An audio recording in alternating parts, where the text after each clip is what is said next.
Good morning. Today is day 3 of our trip and it's already about 7 a.m. So, like I mentioned in the previous video, day 3 is our journey from Bentota to Yala, right? So, we're going to go to Yala by two different modes of transport. We're going to take the train first. We're also going to take a car. So, we're going to take the train to a town called Bentota, where the railway track terminates, after which you have to take the road, either a taxi or a bus, to Palatupana, which is the town that we are going to at the edge of the Yala National Park. That's where our hotel is, right? So it's about 7 a.m. The train is at about 8:20 a.m. from Alutgama, which is about 1.5 kilometers away. So we're first going to find some breakfast to eat and then go and board the train. I'm at the railway station now. I'm going to take the train to Bentota. This is the Alutgama station. Yeah, the train's supposed to come at about 8:20, so we'll wait for a while before boarding and then making our way to Bentota.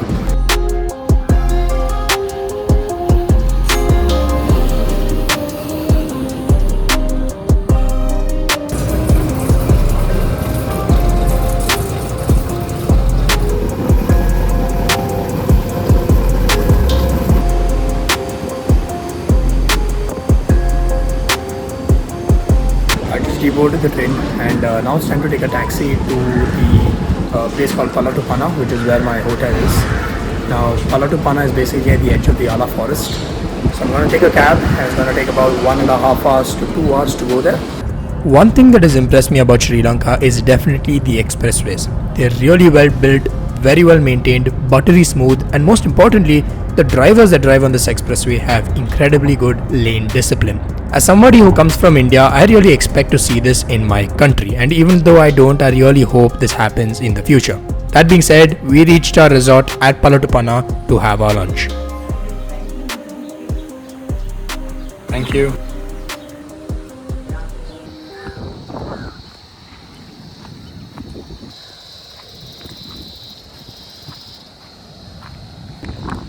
After about 5 hours, I finally made it to Yala from Bentota.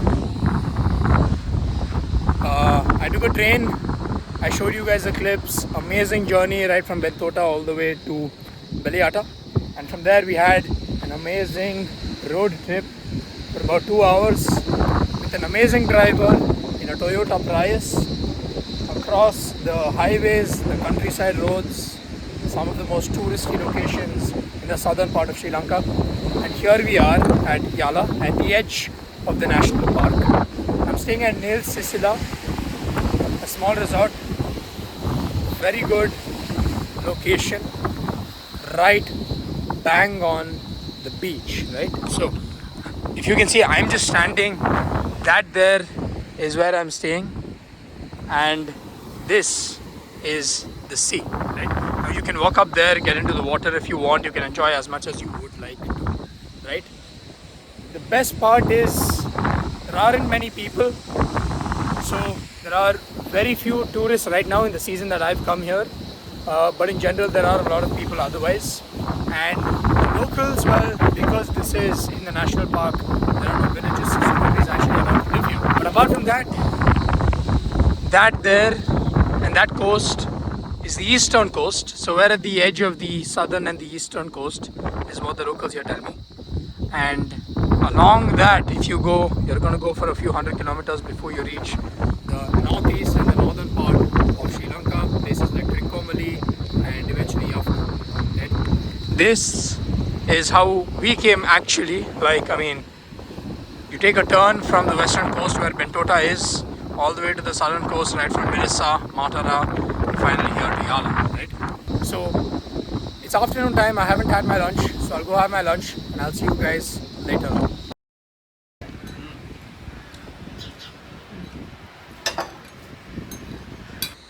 So this right here is our room where we're staying at in Yala. This is the Nil Sisila room. Nil Sisila, like I said, is the resort that we're staying in.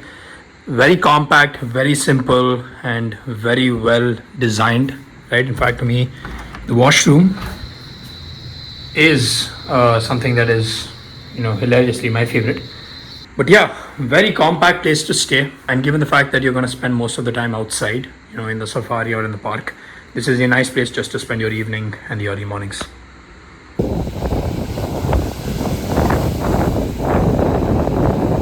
Where I'm standing right now is the tip of Sri Lanka, and the direction that I'm facing is south, which means that there is basically no piece of land in that direction for the next 10,000 kilometers until you reach Antarctica. So we're literally at the bottommost point of Asia also, if you would consider it.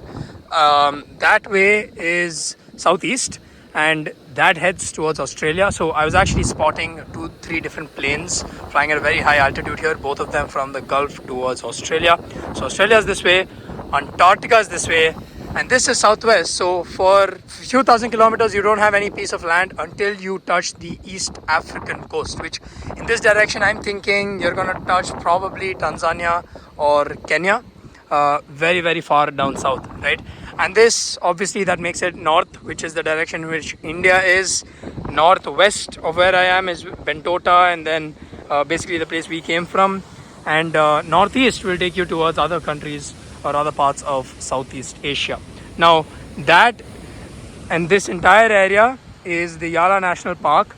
I mean, it's part of the Yala National Park geographically, but the border is still slightly ahead. The gate is just about 1.5 kilometers from here probably.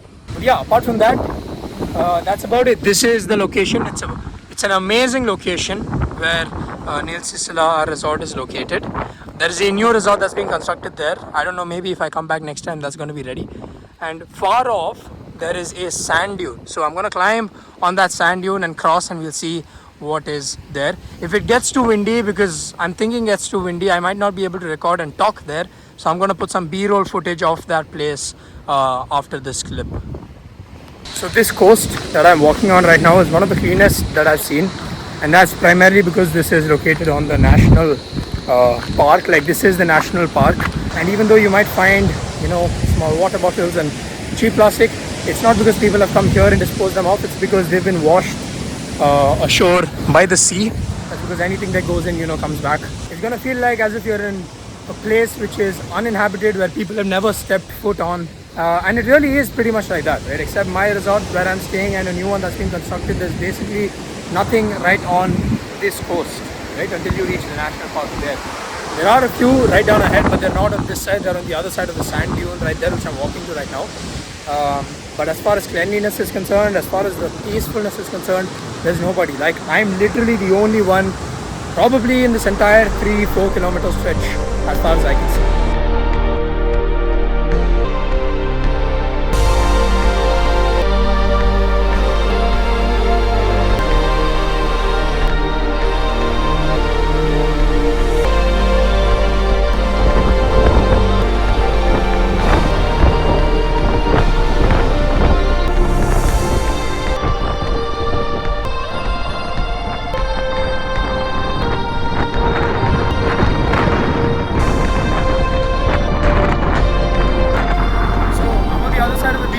I crossed the sand dunes, and the reason I showed only B-roll footage of the sand dunes was because it was so windy that I couldn't actually look straight. I had to cover my face and look through my shirt, and I also felt my phone was going to fall off if I vlog it, so I just took some B-roll footage and showed it for you guys. But this is what it looks when I cross. This is the beach behind me, and the cow behind me, I don't know if you can see it, but that's the forest, right? But yeah, this is as good as it gets. So I'm right now on another sand dune. I'm decided to trek it. I don't know if it's windy, if you can hear me, but this is what it looks like in the front. There's the side. Now if you can see far off, there are mountains in the distance, and that is interior Sri Lanka, Yala, and a bunch of other places. And that is where I came from. I came from all the way there, walking along the coast, through the forest, and I'm on the sand dune right here, alone by myself. There's nobody here, but it's really a different and a very fun experience.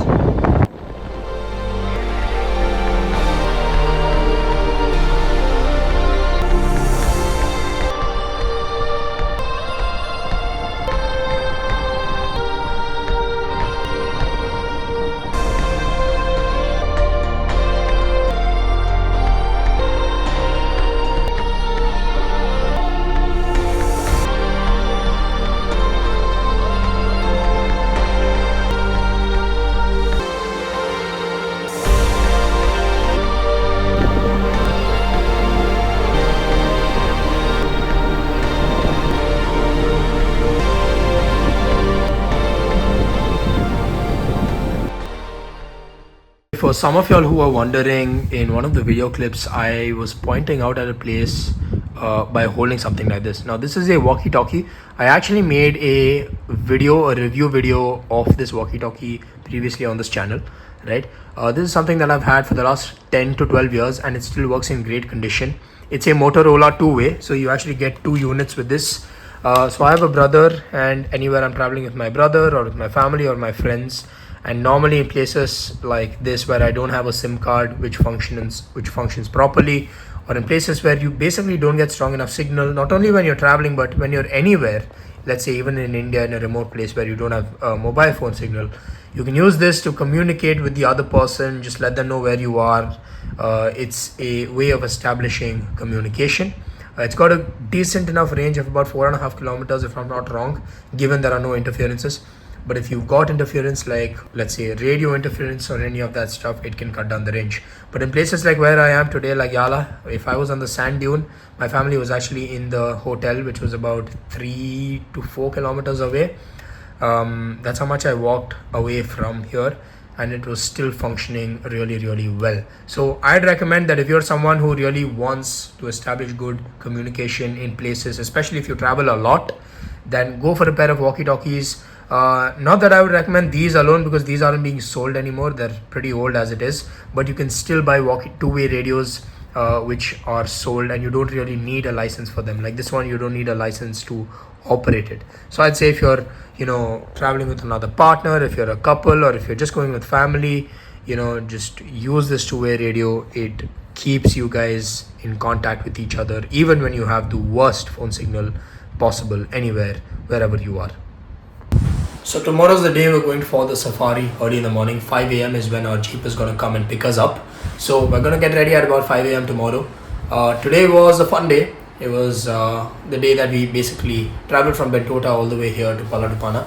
We came by train and then we took a car from Beliata to Paladupana here. Amazing experience. Loved the train journey. Loved the car journey. It took us in total about 6 hours to come here, if my calculations are right. And we're spending about 2 nights here in Yala before we move back to Colombo to spend our last night and then head back home. So as far as this place is concerned, like I said, beautiful, amazing location. No place on this coast which has got crazy access to the beach, and a very comfortable place to stay with great food, by the way, right? So if you're coming down from anywhere to Yala and you want a place to stay near the edge of the park, you want a place to stay with a secluded beach, sand dunes, forest, and also if you're lucky enough, be able to sight some animals like elephants or kind of some snakes, or let's say land monitors or monitor lizards or any of that sort, this is the right place to be, right? I'm not trying to scare you guys because of this animal presence, but this is something you're going to find in most places if you're staying near a wildlife park or a national park, right? That being said, I'm tired right now. Let's call it a day, and I'm going to see you guys tomorrow early morning in the safari.